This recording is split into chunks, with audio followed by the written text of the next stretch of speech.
Assalamualaikum warahmatullahi wabarakatuh. Kembali lagi, kali ini kita akan membahas tentang pendudukan Jepang di Indonesia atau penjajahan Jepang di Indonesia. Di antaranya materi yang akan kita bahas adalah yang pertama tentang modernisasi dan perkembangan imperialisme Jepang, kemudian yang kedua pendudukan Jepang di Indonesia, kemudian yang ketiga dampak pendudukan Jepang dalam kehidupan politik, ekonomi, dan sosial budaya bangsa Indonesia.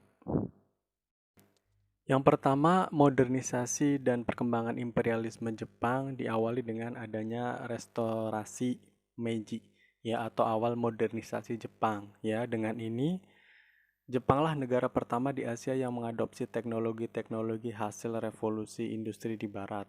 Nah, kemudian dengan ini juga akhirnya mempercepat industrialisasi di Jepang yang kelak dijadikannya modal kebangkitan Jepang sebagai kekuatan militer pada 1905 di bawah slogan negara makmur, militer kuat.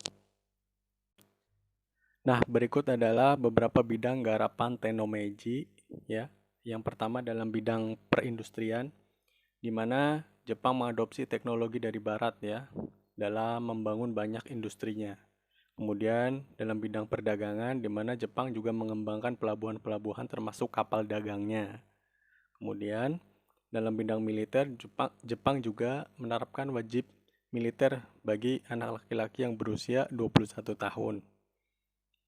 Kemudian dalam bidang pendidikan, Jepang juga menerapkan wajib belajar. Kemudian dalam bidang sosial juga Jepang menghapus 4 kelas kasta. Nah, kemudian dalam bidang hukum, Jepang juga mengikuti, ya, sistem hukum serta konstitusi Jerman.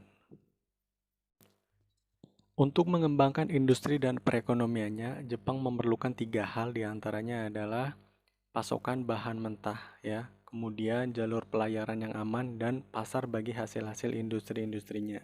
Nah, untuk itu akhirnya Jepang memutuskan untuk menguasai daerah di Asia Tenggara, yaitu salah satunya adalah Hindia Belanda, ya, atau kita sebut sekarang adalah Indonesia.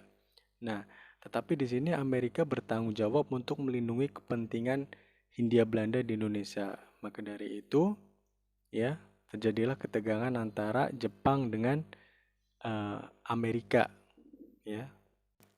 Masuknya tentara Jepang ke Indonesia begitu cepat, ya, karena kedatangan Jepang ke Indonesia disambut hangat oleh masyarakat Indonesia, karena masyarakat Indonesia menganggap bahwa Jepang akan membebaskan Indonesia dari belenggu atau penjajahan Belanda.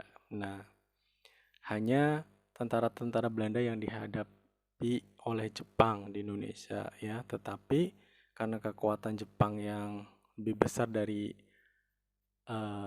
Belanda, sehingga akhirnya Belanda menyerah di Kalijati, ya, Subang, Jawa Barat pada tanggal 8 Maret 1942. Ada perbedaan mengenai sikap tokoh-tokoh pergerakan nasional Indonesia, ya, di mana ada tokoh-tokoh yang menyambut baik kedatangan Jepang, ada juga yang bersikap hati-hati terhadap kedatangan Jepang karena adanya unsur fasisme di dalam Jepang.